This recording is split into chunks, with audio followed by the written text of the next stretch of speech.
जब भी हम रामायण का नाम लेते हैं तो दिमाग में सिर्फ एक ही नाम आता है, भारत। पर क्या आप जानते हैं कि थाईलैंड में भी रामायण होती है? यहाँ श्री राम को पूजा जाता है। वहां के लोग आज भी अपने जीवन में रामायण को अमूल्य हिस्सा मानते हैं। राम का नाम, विष्णु का अवतार और लंका का युद्ध, सब कुछ वहां के राज घराने तक में है। ये कोई कहानी नहीं, यह है हिंदू संस्कृति का विश्व में विस्तार। सबूत देखना है तो वीडियो में लास्ट तक बने रहें। थाईलैंड दोस्तों साउथ एशिया में बसा एक देश है जहां कई मंदिर, हिंदू संस्कृति, मूर्तियां और कई देश का राष्ट्रीय ग्रंथ रामायण है। थाईलैंड की थाई भाषा में रामायण को रामाकीन कहा जाता है, जिसका अर्थ होता है राम की गौरव गाथा। रामाकीन की कहानी भी बिल्कुल रामायण जैसी है, बस कुछ जगहों में कुछ बदलाव देखने को मिलते हैं। असल में रामाकीन में थाई साहित्यकारों ने थाई संस्कृति और अपने रीति रिवाजों के अनुसार कुछ कहानियों को जोड़ा है जो भारत के रामायण ग्रंथ में नहीं है। एक तरफ जहां भारत में रामायण धर्म ग्रंथ माना जाता है, तो वहीं थाईलैंड में से थाई संस्कृति का प्रतिनिधि महाग्रंथ माना जाता है।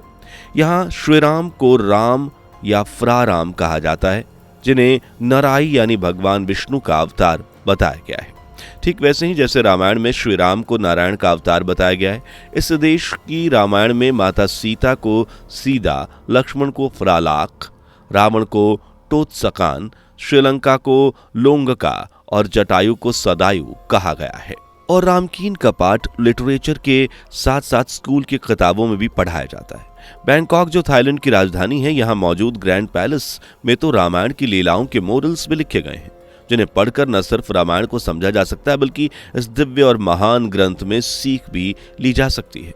जिस तरह भारत में भगवान राम का सबसे ऊपर स्थान है, उनकी पूजा होती है, इसी तरह थाईलैंड के लोग भी भगवान राम में गहरी आस्था रखते हैं और उनकी पूजा भी करते हैं। सिर्फ यही नहीं, थाईलैंड में जितने भी राजा हुए लगभग उन सभी के नाम राम के नाम पर रखे गए। जैसे राम प्रथम, राम द्वितीय, राम तृतीय। थाई राज परिवार पर तो सदियों से हिंदू धर्म का गहरा प्रभाव है। यहाँ के लोग देश के राजा को राम का वंशज और भगवान विष्णु का अवतार मानते हैं। मौजूदा समय में थाईलैंड का चक्री राजवंश तक खुद को राम कहता है और देश के वर्तमान राजा महाविजरालोगुनकोन को भी राम एक्स के नाम से जाना जाता है। ये टाइटल डायरेक्ट मर्यादा पुरुषोत्तम श्री राम से इंस्पायर है। अगर आपको थाई राजघराने में जाने का मौका मिला तो वहां रामायण के कैरेक्टर्स के कॉस्ट्यूम देखने को मिलेंगे। साथ ही यहाँ श्री राम की हर रोज पूजा भी की जाती है। और सिर्फ राजघराने ही नहीं बल्कि देश के कण कण में श्री राम बसे हुए हैं। उनके चरित्र पर आधारित और रामायण से इंस्पायर एक डांस भी थाईलैंड में बड़े उत्सव के पार्ट और इंटरनेशनल लेवल पर पेश किया जाता है, जिसे खून नृत्य कहते हैं। ये थाई संस्कृति में सबसे खास है, जैसे युद्ध, नृत्य कला, अनुष्ठान, पारंपरिक संगीत, गायन और कविता का मिश्रण कहा जाता है, जिसमें रत्नों से जुड़े हुए मुखौटे, रंग बिरंगे थाई कल्चर को रिप्रेजेंट करते कपड़े पहनकर कलाकार कमाल का प्रदर्शन करते हैं। इसे एक तरह से राम लीला के मंचन का जरिया भी आप समझ सकते हैं, क्योंकि डांस के दौरान राम, लक्ष्मण, हनुमान, सीता का कॉस्ट्यूम पहने उन्हीं के जैसा मेकअप कर कलाकार स्टोरीज के जरिए रामायण या रामाकीन की अलग अलग स्टोरीज को दिखाते हैं।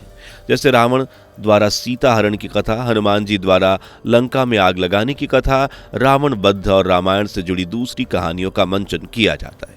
इस डांस की सबसे निराली बात यह है कि थाईलैंड के राजघराने से लेकर देश के बड़े बड़े त्योहारों में अक्सर इसे किया जाता है और थाई खून डांस पूरी दुनिया में फेमस हो चुका है।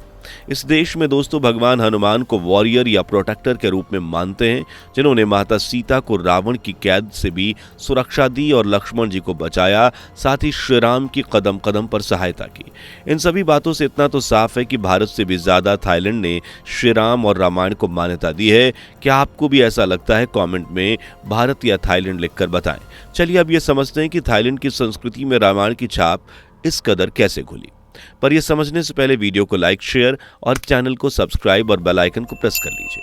भारत में मौजूद चेन्नई शहर में अगर हम थाईलैंड के दक्षिणी हिस्से में स्थित राजधानी बैंकॉक के बीच के समुद्री रास्तों पर नजर डालें तो ये एक सीधी रेखा जैसा है, यानी चेन्नई और बैंकॉक के जरिए थाईलैंड से भारत और भारत से थाईलैंड जाना कोई मुश्किल बात नहीं। और इसी का फायदा उठाया पहली शताब्दी में साउथ इंडिया के कुछ व्यापारियों ने, जो थाईलैंड में व्यापार करने के लिए पहुंचे। इसके बाद भारत और थाईलैंड के बीच व्यापारिक रिश्ते मजबूत होते गए और देखते ही देखते भारत से कुछ संत भी थाईलैंड की धरती पर जा पहुंचे, जिस वजह से भारत से निकल सनातन का ज्ञान, देवी देवताओं और रामायण की कहानियां यहाँ पहुंच गई। हालांकि इसके बाद यहाँ बौद्ध धर्म आया और देश में करीब 92% लोग बौद्ध धर्म से जुड़े हुए हैं, जबकि हिंदू धर्म सिर्फ 1% यानी 84,000 के लगभग ही हैं। ऐसे जो हिंदू धर्म को मानते हैं लेकिन फिर भी पूरे थाईलैंड में इंद्र, ब्रह्मा, गणेश, गरुड़, शिव के मंदिर, उनकी विशाल काय मूर्तियां नजर आती हैं, रामलीला होती है, दिवाली मनाई जाती है और ऐसा कोई सनातनी रिवाज नहीं जो थाईलैंड में ना बसता हो। यहाँ तक कि थाईलैंड की भाषा थाई में भी भारतीय संस्कृति की पाली भाषा के शब्द देखने को मिलते हैं और इसमें संस्कृत भी है। और अगर हम ये कहें कि थाई भाषा की आधे से ज्यादा डिक्शनरी पाली संस्कृति और पुराने खेमर जो खुद हिंदू धर्म से प्रभावित थे उनकी भाषाओं के शब्द हैं तो कुछ गलत नहीं होगा। जैसे कि फ्रा शब्द जिसका मतलब बुद्ध या पवित्र है और ये संस्कृत के ब्रह्मा से लिया गया है। इससे भी ज्यादा हैरानगी की बात यह है कि थाईलैंड में बौद्ध धर्म से जुड़े लोग भी हिंदू धर्म और देवी देवताओं में विश्वास रखते हैं।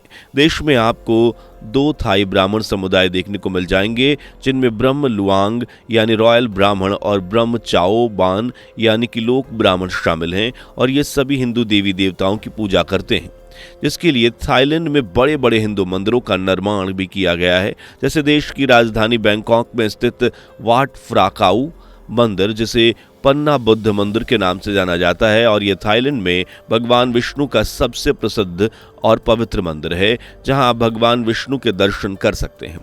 मंदिर की पवित्रता और चमत्कारिक कहानियों को भी लोगों के बीच खूब प्रसिद्ध पाया गया। इसके अलावा देश में देवस्थान, ब्रह्म मंदिर, विष्णु मंदिर और भगवान गणेश, शिव को समर्पित कई हिंदू मंदिर हैं, जिनमें दर्शन के लिए हर दिन भीड़ लगी रहती है। हिंदू मंदिरों के साथ साथ यहाँ सनातन संस्कृति से जुड़ी कई प्रतीक, सिंबल्स और चिन्ह हैं जो लोगों को थाई संस्कृति में सनातन की सुगंध महसूस करा देने का मौका देते हैं। उदाहरण के लिए देश की करेंसी और लोगों को ही देख लीजिए। देश की करेंसी थाई बट, जिसमें आपको गरुड़ यानी भगवान विष्णु के वाहन की तस्वीर देखने को मिल जाएगी, जबकि थाई लोग या थाईलैंड का राष्ट्रीय प्रतीक भी गरुड़ है, जिसे यहाँ फ्रा खुरुत फा कहा जाता है। यही राष्ट्रीय प्रतीक के रूप में भी इस्तेमाल किया जाता है और गरुड़ का महत्व हिंदू पौराणिक कथाओं में किस कदर है ये तो आप अच्छे से जानते हैं। यही कारण है जो कहा जाता है कि थाईलैंड हिंदू धर्म सिर्फ एक ट्रेडिशन, संस्कृति या विश्वास नहीं बल्कि लिविंग कल्चर का एक उदाहरण है और भारत थाईलैंड को जोड़ने वाला एक ब्रिज है, जिससे सबसे ज्यादा सीख भारत के यूथ को लेनी चाहिए जो हिंदू धर्म से दूर होकर वेस्टर्न कल्चर को खुद को ढालते जा रहे हैं। उनमें यह सब सीखना चाहिए कि जब दूसरे देश हिंदू संस्कृति को प्रोटेक्ट और परफॉर्म कर रहे हैं तो हम क्यों नहीं, हम अपनी संस्कृति को शेम क्यों समझते हैं, हम उसे भूल क्यों रहे हैं। थाईलैंड की नई पीढ़ी तक रामकीन का अर्थ इसमें दर्ज एक कथा को जानती है, लेकिन भारत में मुश्किल से 100 या 200 लोगों को छोड़कर बाकी किसी को रामायण की कहानियां मालूम नहीं होगी। लेकिन हाँ, भारत में ऐसे अनगिनत लोग हैं जो रामायण को फिक्शन यानी काल्पनिक कहानी मानते हैं, इससे ज्यादा और कुछ नहीं। लेकिन जिस तरह से विदेशों में सनातन धर्म पालन हो रहा है उसे देखकर भारत में भी युवाओं को जागृत होने की जरूरत है, क्योंकि ये वक्त है सनातनी को विश्व पहचान देने का, ये समय है पुनर्जागरण का और ये वो धर्म है जो बाउंड्री लेस है और हर किसी को एक साथ लाने का मार्ग दिखाता है, जो सबको बराबर मानता है और ये सबके लिए है। थाईलैंड तो सिर्फ एक एग्जाम्पल है, आज कंबोडिया, बाली, वियतनाम में भी हिंदू ज्ञान कोने कोने में फैला हुआ है और भारत तो इस ज्ञान का भंडार है। बस जरूरत है इस ज्ञान को समझने की, दुनिया में बांटने की और गर्व के साथ इसे जीने की। और हाँ, जो लोग रामायण को काल्पनिक मानते हैं उन्हें तो ये वीडियो देखकर ही समझ में आ गया होगा कि रामायण सिर्फ एक कहानी नहीं बल्कि एक यूनिवर्सल कॉन्शियसनेस कोड है जिसके दायरे में हर इंसान आता है। अगर आपको भी ये सुनकर गर्व हुआ कि हिंदू संस्कृति पूरी दुनिया में फैल रही है तो कमेंट में जय सनातन धर्म जरूर लिखें और वीडियो उन लोगों तक पहुंचाएं जो सोचते हैं कि हिंदू धर्म भारत तक ही सीमित है। चैनल को सब्सक्राइब करें क्योंकि हम ला रहे हैं अगली वीडियो बाली में शिव मंदिर जहां समुद्र तपता है। दोस्तों, आपको स्क्रीन पर 2 और वीडियोस दिखाई दे रही हैं, जिसे देखने के लिए स्क्रीन पर क्लिक करें।